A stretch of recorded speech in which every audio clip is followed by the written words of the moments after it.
Good evening friends. सभी नए और पुराने दोस्तों को प्रणाम। नए दोस्तों के लिए खास इन्फॉर्मेशन है क्योंकि उनको अभी ध्यान के बारे में शायद कुछ नहीं पता होगा या थोड़ा बहुत ज़रूर पता होगा, लेकिन मैं चाहता हूँ एक इंट्रोडक्शन हमारी परंपरा के बारे में और हमारे गुरु लोगों के बारे में और हमारी माँ शक्ति के बारे में थोड़ा सा हो जाए। तो इसलिए मैं ये सबको बताना चाहता हूँ। सबसे पहले तो वेलकम, जो नए लोग हमारे इस ग्रुप में शामिल हुए हैं उन सबका वेलकम करते हैं, उनको जी हाँ यहाँ बोलते हैं, वो हमारे इस ग्रुप में शामिल हुए हैं। सबका सुस्वागतम। और दूसरी बात मैं आप सबको ये बताना चाहता हूँ कि हम लोग ध्यान में हैं, ये तीर्थ परंपरा से हैं हम लोग। गुरु शिष्य परंपरा है जो एंशियंट इंडियन कल्चर की ऑलरेडी चलती आ रही हैं। आपको सबको पता होगा कि कैसे गुरु परंपराएं चलती हैं। उन्हीं में से एक गुरु परंपरा है तीर्थ परंपरा। हम लोग तीर्थ परंपरा से हैं और हमारे गुरु का ये हुक्म था जब उन्होंने हमें दिया, साथ में उन्होंने ये हमें आशीर्वाद दिया कि आप जितना हो सके उतना ही सब में बांटो, और जितना बांटेंगे ध्यान उतना ही हमारा समाज और हमारे आसपास के लोग खुशी और आनंद से जीवन व्यतीत करेंगे और मोक्ष की तरफ अग्रसर होंगे। तो उसी उनके गुरु लोगों के हुक्म के अनुसार ही मैं ये अपना कार्य करता हूँ, माँ शक्ति का प्रचार प्रसार में हूँ। और ताकि सब लोग अपने जीवन का जो असली मनोरथ है उसको जान सकें, उसको पहचान सकें, अपने आप को जान सकें। आपके यहाँ आने का क्या कारण है इस संसार में, संसार क्या है, माया क्या है, मोक्ष क्या है, ये सब चीज़ों का ज्ञान आप लोगों को जितना भी मैं दे सकूं देने की कोशिश करूंगा, ताकि इन सब चीज़ों के साथ आपका जीवन मधुर और आनंद से, महा आनंद से भर जाए। और आपके साथ साथ आपकी फैमिली लाइफ, आपके सराउंडिंग्स में जो भी रिलेटिव्स फ्रेंड्स हैं, उन सब की लाइफ में खूब मधुरता आ जाए। और यही हमारा लक्ष्य है। हमें पैसे की ज़रूरत नहीं है और ना ही आप लोगों में कोई इतना सक्षम है कि गुरु की शक्ति के बारे में कुछ उसको दिया जा सके, ना ही हमें चाहिए। दूसरी बात ये कि ध्यान के बारे में कुछ मैं आपको बताना चाहूँगा कि जिसको आज की समय में आप मेडिटेशन कहते हैं या बहुत से लोग इधर उधर करवाते हैं, मैं किसी का नाम नहीं लेना चाहता हूँ। असल में वो ध्यान नहीं है, वो तो ऊपरी बातें हैं, आपको बातें सिखाते हैं कि आप ऐसा करो तो ऐसा होगा। लेकिन असल में ध्यान ऐसा नहीं है। असल में तो जब आप ध्यान करोगे तो हम आपको बातें नहीं सिखाएंगे, आपके भीतर से स्वयं ही वो चीज़ें बाहर निकलेंगी जो बिल्कुल आनंद से भरी होंगी, प्रेम करुणा दया से भरी होंगी। वो चीज़ें स्वयं बाहर आएंगी। ये चीज़ें सिखाने से ना कोई सीख पाएगा। इतने ज़्यादा ग्रंथ, इतने ज़्यादा स्मृतियाँ, इतने ज़्यादा Vedas, everything is available in this world, but still you see where the world is going now. So ये सब चीज़ें सीखने से नहीं आएंगी, सिखाने से नहीं आएंगी, बताने से नहीं आएंगी। इनके भीतर से आप सब लोगों को गुजरना होगा। तो स्वयं ही ऐसे प्रेम और दया क्षमा के फूल स्वयं ही खिलेंगे। और जब वो फूल स्वयं से खिलेंगे आपको तो पता चलेगा, उनकी खुशबू स्वयं ही आपके आसपास चारों तरफ खिलनी शुरू हो जाएगी, सब तरफ बिखरनी शुरू हो जाएगी। उसके आनंद में जितने लोग आएंगे, उसकी ऑरा में, आपके ऑरा में जितने लोग भी एंटर करेंगे वो स्वयं ही आनंद से भर जाएंगे। ऐसा ध्यान होता है। ये ध्यान नहीं होता है कि रोज कोई नई चीजें सिखा दी जाएं कि ऐसा करो तो ऐसा होगा, वो ध्यान नहीं होता है। वो तो नॉर्मली शिक्षाएं होती हैं और शिक्षा देते हैं, ठीक है, उनका यही कार्य है, वो जो भी है। लेकिन वो ध्यान ध्यान जब आप करेंगे तभी आपको पता चलेगा ध्यान क्या है। हमारे इधर से गुरु अपनी शक्ति देते हैं, शिष्य को शक्तिपात किया जाता है। अब शक्तिपात क्या होता है उसके बारे में आप इंटरनेट से या कोई भी आपको सोर्स हो उससे आप जान सकते हैं व्हाट इज शक्तिपात। और गुरु क्या होते हैं, गुरु का क्या कार्य होता है, शक्ति संपन्न गुरु का क्या कार्य होता है, ये भी आप इंटरनेट से देख सकें तो ज़्यादा बेहतर होगा। ज़्यादा विस्तार से आपको वहाँ से इंफॉर्मेशन अवेलेबल हो सकती है। मैं तो इतना जानता नहीं हूँ, इतना इसलिए इतना बताने में सक्षम भी नहीं हूँ। जो थोड़ा बहुत मुझे पता है मैं तो वही बता पाऊँगा। तो ये शक्ति, गुरु अपनी शक्ति जो उसने अपने गुरुओं से ली है या खुद स्वयं से कमाई है, रातों को सारी रात को जाग जाग के जो गुरु अपना कार्य करते हैं उससे जो शक्ति कमाते हैं, वो शक्ति अपने शिष्य लोगों में फर्दर बांटते हैं ताकि वो भी उस शक्ति के साथ आगे बढ़ें और अपना जीवन पूर्ण तरीके से जी सकें। अदरवाइज तो हम जीवन में अपना पूरी तरह से जीवन जी ही नहीं पाते हैं। हम बहुत अधूरा सा जीवन जीते हैं। इसी कारण कभी किसी से गुस्सा, कभी किसी से गिला, कभी लड़ाई, कभी झगड़ा और किसी से मनमुटाव, और कहीं कहीं किसी से दिल मिलता है, लेकिन वहाँ भी हम पूरी तरह से खुल नहीं पाते हैं। इन सब चीज़ों से आप आगे बढ़ेंगे, जिससे भी प्रेम करेंगे, प्रेम और सच्चाई और हर चीज़ एकदम साफ नज़र आएगी आपको भी, दूसरे लोगों को भी जो आपके सामने आएंगे या आपके साथ कोई ताल्लुक़ होगा उनका, इवन आपके फैमिली में, आपके बच्चों में, आपकी सब आस पड़ोस वाले स्वयं आपसे कहेंगे कि क्या हो गया है आपको, आप इतना बदल कैसे गए हैं।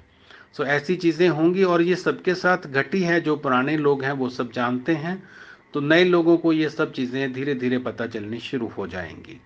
राइट।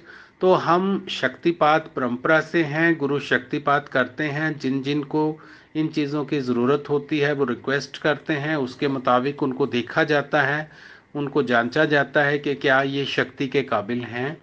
अगर वो शक्ति के काबिल पाए जाते हैं तो उनको शक्ति प्राप्त होती है। उसी शक्ति के साथ वो ध्यान में जब भी बैठेंगे, बहुत सिंपल है, हमने कुछ करना नहीं है। जब भी ध्यान में बैठना है, मात्र हमने अपने आप को ही देखना है, हमारे शरीर में क्या होगा, कैसे चलेगी शक्ति। अगर कोई शक्ति चलती है तो हमने उसको देखते रहना है। शक्ति चलेगी, उसमें आप झूम सकते हैं, नाचना हो सकता है, गाना हो सकता है, हंसना होना हो सकता है, रोना हो सकता है, कुछ भी होगा। जो भी आपके सब कॉन्शियस में चीज़ें पड़ी हैं वो एक एक करके सब बाहर आएंगी और इसी के साथ आपका सब कॉन्शियस क्लीन होता जाएगा। हमारी मेमोरीज ही होती हैं जिनको हम अपने कर्मस बोलते हैं, और ये शक्ति के साथ आपका सब कॉन्शियस माइंड जो अगले जीवन को निर्धारित करता है वो एकदम क्लीन हो जाता है। उसी से सारी आदतें, सारा कुछ निर्भर करता है आपके जीवन का। लेकिन जब वो बिल्कुल क्लीन हो जाता है तो एक तरह से आपका नया ही जन्म हो जाता है। आप फूल की तरह खिल जाते हैं। किसी किस्म की घृणा, नफरत या ऐसी कुछ भी नेगेटिविटीज़ आपके भीतर ना बचेंगी, और वही उसी की जगह पे स्वयं ही माँ शक्ति के ब्लेसिंग से, गुरु शक्ति की ब्लेसिंग से स्वयं ही उसकी जगह खुशी, आनंद और क्षमा और ये सब चीज़ें, करुणा, ये सब चीज़ें स्वयं ही आ जाएंगी। आपको सोचना ना पड़ेगा, ये अपने आप ही होता जाएगा। आप में चेंज आना ज़्यादा से ज़्यादा 1 महीना या ज़्यादा से ज़्यादा 2 महीने हो सकते हैं। मैंने बहुत से लोगों को देखा है, किसी को नींद नहीं आती है, किसी को कोई और प्रॉब्लम है, ये सारी प्रॉब्लम्स वैसे ही सॉल्व हो जाएंगी अपने आप से, आपको पता भी ना चलेगा। और फूल की तरह खिलेंगे आप। जहाँ बैठेंगे लोग आपके साथ बैठना पसंद करेंगे, आपके साथ समय बिताना पसंद करेंगे, और आपका भी ध्यान ऐसा ही रहेगा कि आप ज़्यादा से ज़्यादा लोगों की सेवा कर सके। ऐसी ही ये परंपरा है, आगे चलती जाती है। गुरु से आगे गुरु होते जाते हैं और बहुत एंशियंट टाइम से चलती आ रही हैं, ऐसे ही आगे चलती जाएंगी। वर्ल्ड वाइड हमारे अपने आश्रम हैं, गुरु लोग हैं, हम उनके साथ जुड़े हुए हैं। और हम लोग कभी 6 महीने बाद, साल में 2-3 बार बाहर भी जाते हैं घूमने, कभी कैंप लगाते हैं गंगा किनारे या कहीं भी ब्यूटीफुल प्लेसेस पे जाते हैं।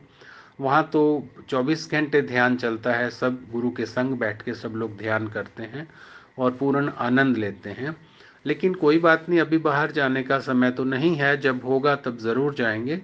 एनीवेज, आप अभी अपना ध्यान शुरू करेंगे। जैसे जो 2 समय है ध्यान के, रात को 10 से 11 बजे का है और सुबह शायद 11 से 12 बजे का है। अब ये दोनों समय बैठिएगा और सिंपल देखिएगा आप में क्या हो रहा है। अगर कोई विचार आ रहे हैं आपके माइंड में तो भी बिल्कुल सहज होकर उन विचारों को देखिएगा कि वो क्या हो रहा है, किस तरफ को चल रहे हैं, लेकिन स्वयं उसमें शामिल नहीं होना आपने, मात्र उनको देखना है। लंबे सांस लेने हैं और सांस एटलीस्ट आपका नाभि तक जाना चाहिए। नाभि से अगर लंबा ले सकते हैं तो बहुत ही अच्छा, अदरवाइज सांस नाभि तक अवश्य जाना चाहिए। और जब सांस अंदर गया तो जितनी देर रोक सके उसको भीतर ही रोक लेना है। जब सांस को बाहर छोड़ा तो जितनी देर रोक सके उसको बाहर ही रोक लेना है। और उस समय के दौरान जब वायु आपके शरीर के अंदर नहीं है, सारी बाहर छोड़ दी और बाहर ही रोक लिया, उस समय आपके शरीर के भीतर बहुत सारी क्रियाएं हो सकती हैं, वाइब्रेशंस हो सकती हैं, उनको आपने देखना है। इस ध्यान में जब शक्तिपात हो जाएगा तो उसमें कुछ भी क्रियाएं बोला जाता है, कुछ भी होगा, हंसना गाना नाचना रोना झूमना, उसको क्रियाएं बोला जाता है। उनसे डरने की बिल्कुल ज़रूरत नहीं है और वो बिल्कुल होंगी। और उसके साथ आपने सबने उसको सहाय होना है ताकि वो हो जाएं। उसके माध्यम से जो भी आपकी सब कॉन्शियस में मेमोरीज हैं, कर्मास है, वो वन बाय वन क्लीन होते जाएंगे। और हो सकता है उस समय वो आपके सामने स्क्रीन के ऊपर रिफ्लेक्ट भी करें, तो उनमें विचलित नहीं होइएगा, वो आएंगे और चले जाएंगे। उसको पकड़ना भी नहीं है कि किसी ने फलां समय मेरे साथ ऐसा व्यवहार किया था, वो याद आएगा तो, लेकिन आपने उसको पकड़ना नहीं है, वो चला जाएगा। अगर आप पकड़ लेंगे तो भीतर ही रुक जाएगा। सो ये बिल्कुल ध्यान रखना है सभी लोग जो ध्यान में बैठे हैं, जो नए लोग हैं और जो पुराने भी हैं वो भी। अगर कोई भी आपकी स्मृति या कोई मेमोरी रिफ्लेक्ट होती है आपकी स्क्रीन के ऊपर तो उसको बिल्कुल भी पकड़ना नहीं है, उसको जाने देना है। वो निकल जाएगी, सदैव सदैव के लिए निकल जाएगी। अगर आप पकड़ लेंगे तो वो गांठ फिर से भीतर ही रह जाएगी, फिर उसको निकालना बड़ा मुश्किल हो जाता है। सो इस बात का याद रखना है, सहज रहना है बिल्कुल। और कुछ भी मेरे से पूछना चाहते हो तो मेरा नंबर आपके पास है, या आप व्हाट्सएप ग्रुप में कभी भी मैसेज दे सकते हैं। जब भी आपने ध्यान में बैठना है तो ज़रूर मैसेज लिखना है, जब उठेंगे तब भी ज़रूर लिखना है, ताकि उसी समय गुरु अपना कार्य कर सके। कोई आपकी क्वेरी हो, कोई क्वेश्चन हो, या कोई आपके नियर डियर या कोई अड़ोस पड़ोस में से कोई ध्यान करना चाहते हो तो आप उनको भी इंट्रोड्यूस करिएगा। निधि मैडम से बात कर लीजिएगा, वो उनका नंबर, उनसे बात करके वो उनका नंबर भी डाल देंगे। सो इस ऐसे हम लोग धीरे धीरे जितना हो सके उतने लोगों को ये सब प्रसाद बांटते हुए, सबको साथ लेते हुए आगे बढ़ेंगे ताकि पूरे समाज का कल्याण हो सके। सभी का धन्यवाद, प्रणाम, जय गुरुदेव।